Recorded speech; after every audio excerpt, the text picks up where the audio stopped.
The smug smile on Executive Vice President Regina Croft's face made my stomach turn as she slid the crisp white document across her dark mahogany desk. "We are restructuring our entire engineering division budget," she said, her tone as smooth and cold as liquid nitrogen. "Every department head must lead by example and make significant personal sacrifices. Effective next month, Apex Industrial Solutions is adjusting your annual compensation downward by 50%. However, we genuinely hope you will appreciate the ongoing value of remaining part of our corporate family." I stared down at the black ink on the page. It was not a clerical error or a temporary miscalculation. They were cutting my base salary from $115,000 down to $57,500 per year. 9 years of my life dedicated to building their industrial chemical formulations from the ground up. And this insulting paper was my reward. Regina tapped her manicured nail directly on the signature line. "We will require your formal signed acceptance by 5 o'clock on Friday afternoon," she added, without a single trace of hesitation or empathy in her voice. I did not flinch. I did not raise my voice, and I certainly did not display any emotion or weakness. I simply nodded once, holding her cold gaze. Sitting in the plush leather chairs along the paneled wall were corporate counsel Gerald Montgomery and 2 senior vice presidents. Their eyes gleamed with the quiet satisfaction of corporate predators who believed they had successfully backed their prey into an inescapable corner. "I understand the corporate position," I said, keeping my voice entirely neutral and measured. "I will take this document home, review the terms carefully, and provide my formal response before your deadline." Walking out of that climate-controlled glass suite felt like navigating through dense smoke. 9 years of working until midnight. 9 years of minor chemical burns on my forearms. 9 years of developing proprietary industrial cleaning and polymer formulations that had elevated Apex from a struggling regional distributor into a recognized manufacturing leader generating over $55 million in annual market revenue. And now, corporate management believed they had me completely trapped and helpless. My name is Calvin Vance. I am 49 years old, a senior materials engineer, and a single father, raising my 14-year-old son, Toby. 3 years ago, Toby was diagnosed with a severe chronic autoimmune nerve condition that requires constant specialized care. Even with our standard corporate healthcare package, specialized biologic treatments and physical therapy sessions arrived weekly, resulting in overwhelming out-of-pocket medical expenses that drained my savings. The corporate leadership at Apex was fully aware of my financial obligations and personal vulnerability. Last year, when Toby was hospitalized for 10 days, the executive committee had even sent a sterile arrangement of cheap supermarket carnations to his hospital room. They knew about my family situation, and they calculated that my parental devotion rendered me incapable of walking away from any salary reduction, no matter how degrading or predatory it might be. As I walked across the concrete parking lot toward my truck, holding a memo that effectively proclaimed they could exploit my dedication at will, I recalled how this quiet campaign had begun. Over the previous 6 months, subtle operational shifts had occurred. I was gradually omitted from strategic planning sessions I had previously led. My laboratory access was quietly restricted to standard business hours. Internal audit personnel began asking pointed questions about my research notebooks and experimental testing protocols. What Regina Croft and Gerald Montgomery failed to realize was that I had anticipated this exact scenario over 4 months ago, and I had been quietly preparing every single technical and legal detail for this exact confrontation. My specialization lies in advanced industrial surfactant matrices and low-temperature chemical cleaning compounds. When I joined Apex Industrial Solutions 9 years ago, the firm was teetering on insolvency with outdated product lines and dwindling commercial contracts. Within my first 18 months, I formulated a heavy-duty degreaser that operated at half the concentration of competing market solutions. By year 4, my technical innovations doubled our commercial client base. By year 7, Apex opened 2 new regional processing plants in Ohio and Texas. When Toby required specialized treatments during year 6, I formally requested a performance-based compensation review, presenting clear metrics showing how my formulations drove company growth. Instead of a salary adjustment, management offered a one-time wellness bonus that barely covered 2 months of specialty prescriptions. That same month, I overheard Regina Croft boasting at an industry conference that my specialized division accounted for nearly 45% of Apex's gross revenue while wearing a diamond watch that cost more than my annual earnings. That evening marked a fundamental shift in my perspective. I returned home, opened my personal safe, and meticulously reviewed my original employment contract line by line, evaluating every contractual covenant. "Father, why are you still awake studying legal papers late at night?" Toby had asked, walking into the kitchen at 2 in the morning, rubbing his tired eyes. "Just reviewing some technical documentation for our upcoming project, son," I replied, closing the blue leather binder. "Go back to sleep. Are we going to be okay with the medical bills this month?" he asked softly. At 14 years old, carried an unfair weight of financial awareness and anxiety. "Everything is going to be handled properly," I assured him, pulling him into a warm, fatherly hug. For the first time in over a year, I meant every word with absolute conviction and complete confidence. Paragraph 8 of my employment contract contained a crucial intellectual property clause. It stated that all inventions, chemical formulations, and patents created using company facilities, materials, or equipment during standard business hours shall remain the sole property of Apex Industrial Solutions during standard business hours using company facilities and materials. For over 7 years, I had maintained a fully equipped private research laboratory in my detached garage workshop. I had purchased every piece of testing equipment, glass beaker, precision scale, and chemical reagent using my personal funds, keeping every receipt cataloged in binder files. When technical inspiration struck during late nights, or while waiting in hospital corridors during Toby's treatments, I recorded my raw ideas in private journals. On weekends, I reduced those concepts to practice in my home garage. My most revolutionary formulations, including 3 advanced industrial cleaning compounds that Apex currently relied upon, had actually been perfected in my private workshop before I ever created demonstration samples at work. I had meticulously maintained dated video logs, time-stamped lab notebooks, notarized records, and personal purchasing receipts. Without realizing it, corporate management had operated under an employment contract containing a legal loophole wide enough to drive a freight train through. I closed my binder, feeling an extraordinary sense of calm and clarity settling over my mind. The morning after receiving the restructuring paperwork, I arrived at Apex Industrial Solutions at precisely 8 o'clock. I greeted my lab colleagues with my usual professional demeanor, calibrated our testing instruments, and executed routine quality assurance checks. During my lunch hour, I quietly drove to an office building 3 miles away to meet with Preston Ford, a veteran patent attorney specializing in intellectual property litigation whom I had retained 4 months prior.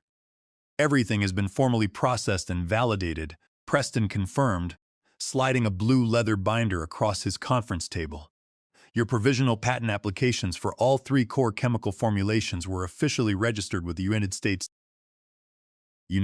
Patent and Trademark Office last week under federal statutory rules. The moment you give the directive, we convert them into full utility patent applications under 35 U.S.C. Section 271. These 3 formulations included my latest breakthrough, designated as Formula CW40. It was a cold-watered industrial wash compound capable of removing heavy grease and synthetic lubricants without requiring heated water systems, cutting client operational energy expenses by up to 35%.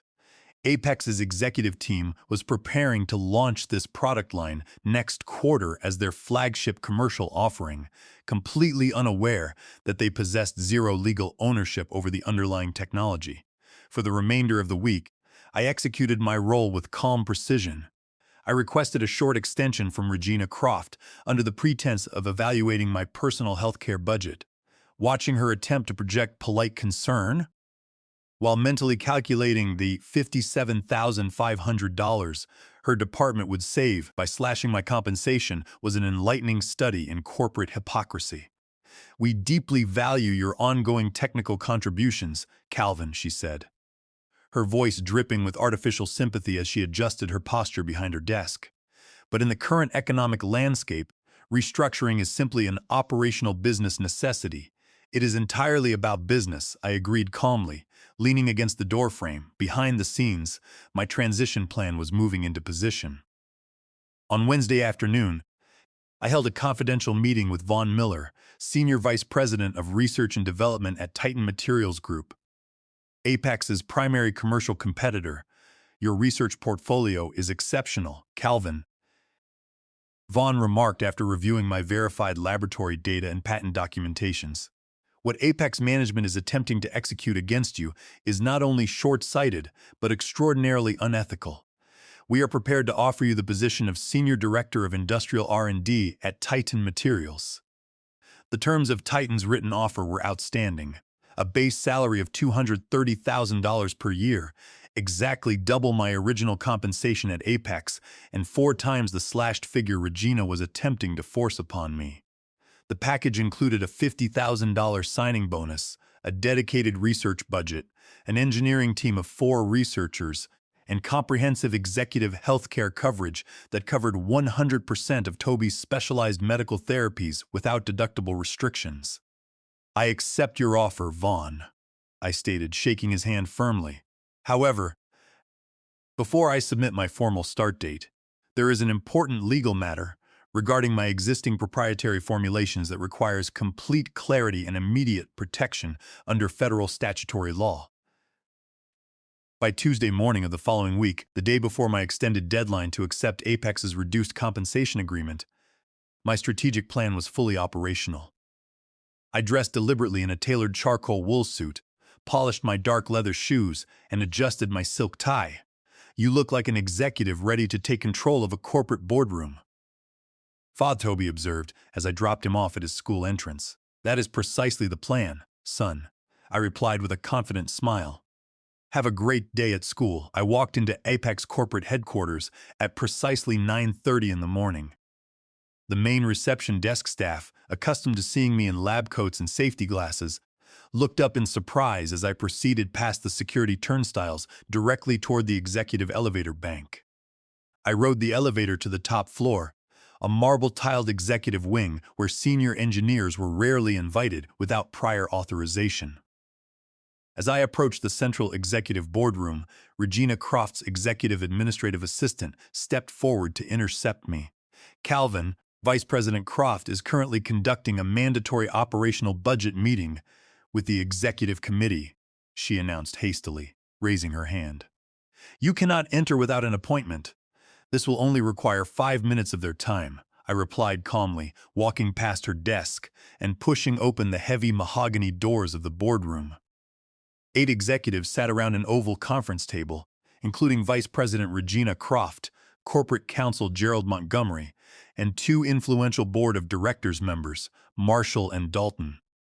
Every head turned toward the doorway in immediate annoyance at the unannounced intrusion. Calvin, Regina said sharply, her brow furrowing as she adjusted her designer eyeglasses. We are in the middle of a critical strategic committee presentation. This matter directly impacts your strategic operations, Vice President Croft, I stated, stepping toward the head of the table. I placed a thick, sealed manila envelope directly in front of her on the polished wood surface. Regina glanced down at the envelope without touching it, a patronizing smile returning to her lips. Is this your formal acceptance of our revised compensation package? Not quite, I responded, keeping my posture erect and my voice perfectly steady. That envelope contains a commercial licensing agreement for the ongoing industrial use of my proprietary chemical formulations, specifically formulas XR7, PT19, and CW40. A heavy silence descended upon the boardroom. Corporate Counsel Gerald Montgomery was the first to speak, leaning forward with an amused chuckle. Your formulations, Calvin? Gerald said dismissively, gesturing with his gold pen. Every chemical compound developed during your tenure belongs exclusively to Apex Industrial Solutions under standard corporate employment agreements. I anticipated his exact response. Paragraph 8 of my employment agreement explicitly restricts work-for-hire assignment to inventions created during standard working hours, utilizing company equipment, facilities, and materials. I stated clearly, addressing the entire board. I possess comprehensive third-party notarized documentation proving that formulas XR7, PT19, and CW40 were conceived, formulated, and reduced to practice in my private workshop laboratory using my personal funds, independent equipment, and outside of standard business hours. I reached into my leather briefcase and placed a second heavy envelope onto the table. Inside that binder are verified copies of my registered provisional patent filings with the United States Patent and Trademark Office under 35 U.S.C. Section 271, along with dated laboratory notebooks, chemical procurement receipts, and independent analytical testing verifications. Regina Croft's facial expression transformed instantly. The color drained from her cheeks as she tore open the first envelope and began scanning the legal documentation inside. The commercial licensing terms were straightforward and unambiguous. Apex Industrial Solutions could continue manufacturing and selling products utilizing my 3 proprietary chemical formulations for a monthly licensing fee of $5,750 per formula, totaling $17,250 per month. This figure represented the exact monthly sum Regina Croft and Gerald Montgomery had attempted to eliminate from my annual compensation package. "This is utterly preposterous," Regina sputtered, her voice losing its composed demeanor. "You cannot simply claim ownership of our core product line." "I have already established legal ownership under federal patent law," I replied quietly. "Apex Management currently faces 2 distinct operational paths. You may formally execute this licensing agreement at the specified rates, or you may immediately order your manufacturing facilities to cease production and commence a complete reformulation of your product portfolio.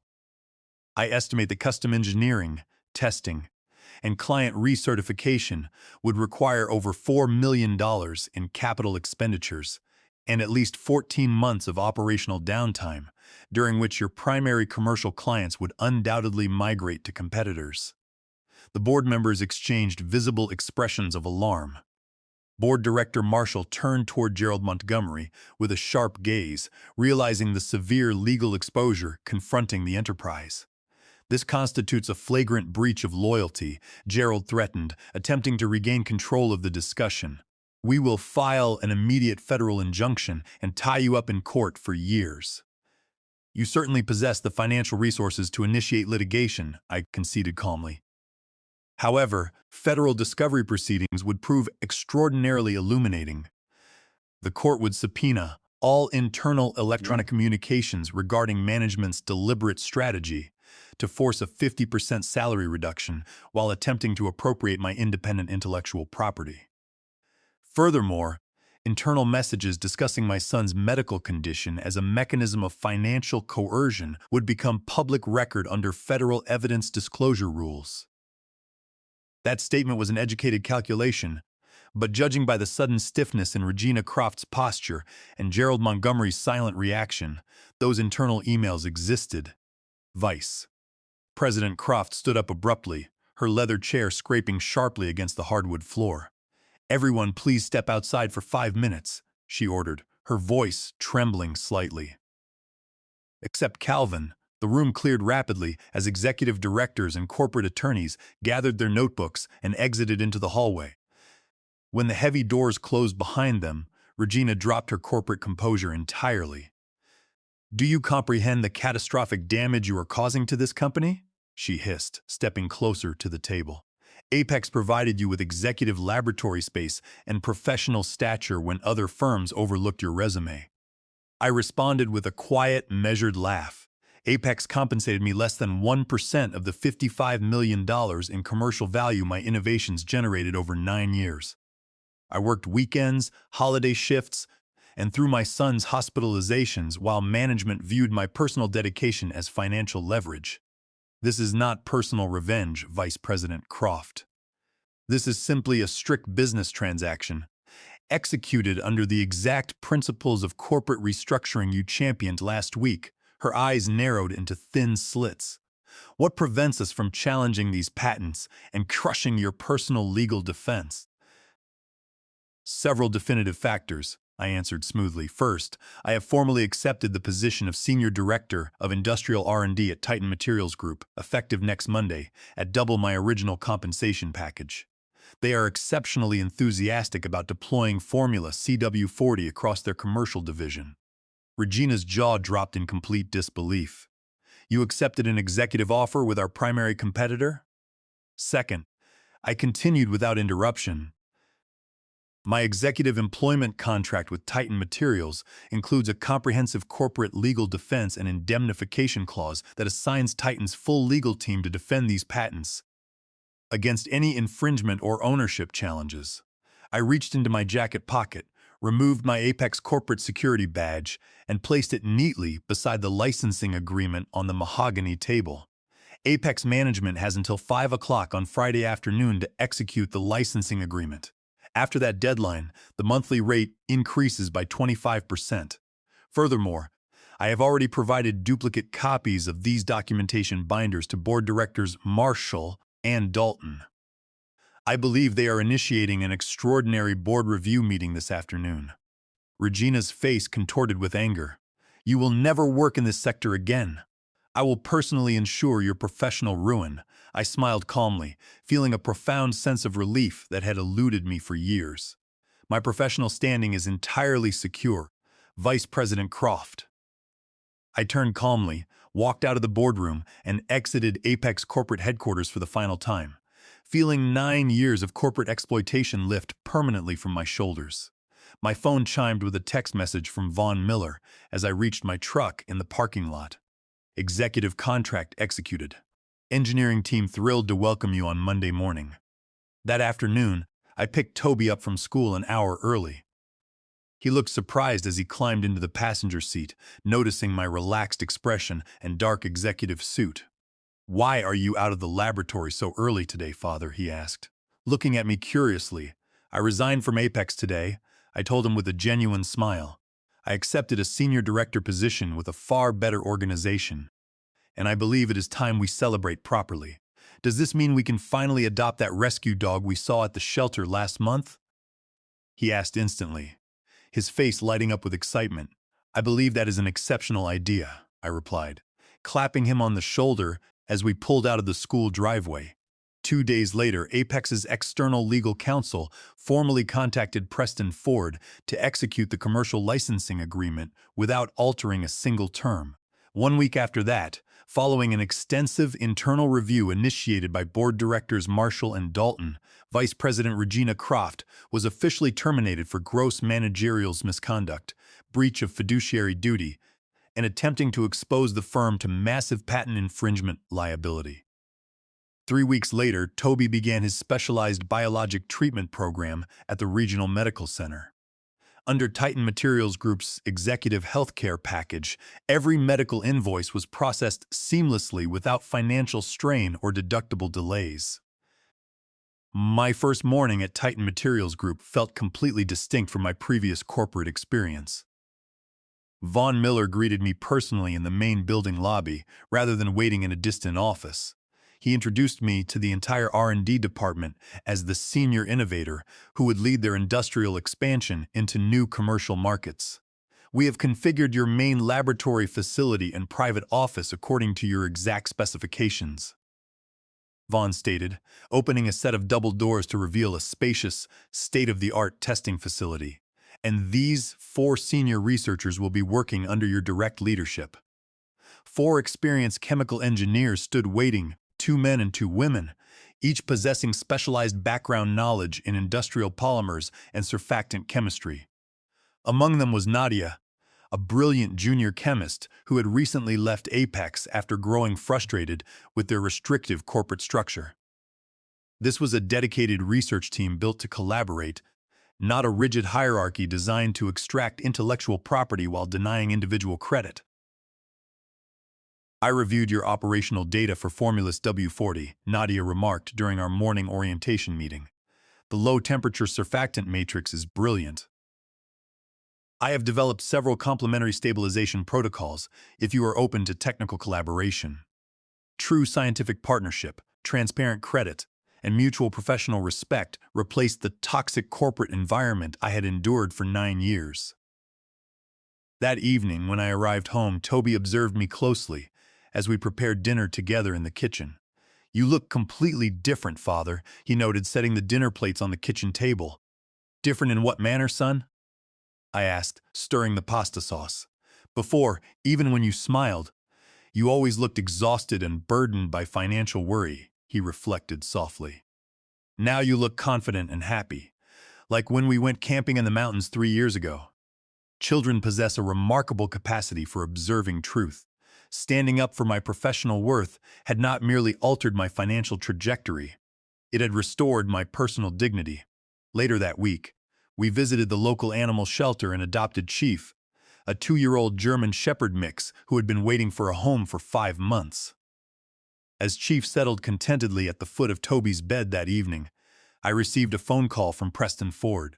"The internal audit at Apex is expanding rapidly," Preston reported over the line. "Their board has initiated a comprehensive review of all historic contract assignments and managerial practices. You initiated a corporate transformation that was long overdue in our industry sector." I had not set out to dismantle Apex's executive management. I had simply insisted upon receiving fair compensation for my independent intellectual work. But corporate structures built upon systemic exploitation possess fragile foundations. When subjected to firm legal pressure, their vulnerabilities become immediately apparent.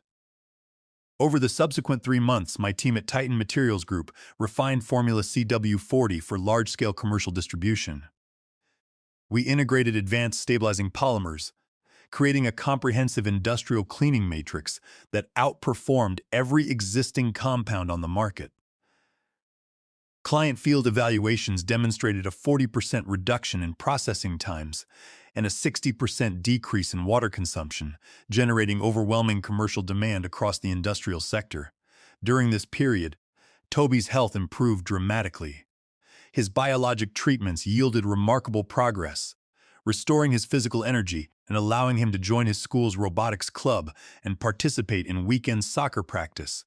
However, the legal resolution with Apex Industrial Solutions required one final strategic maneuver.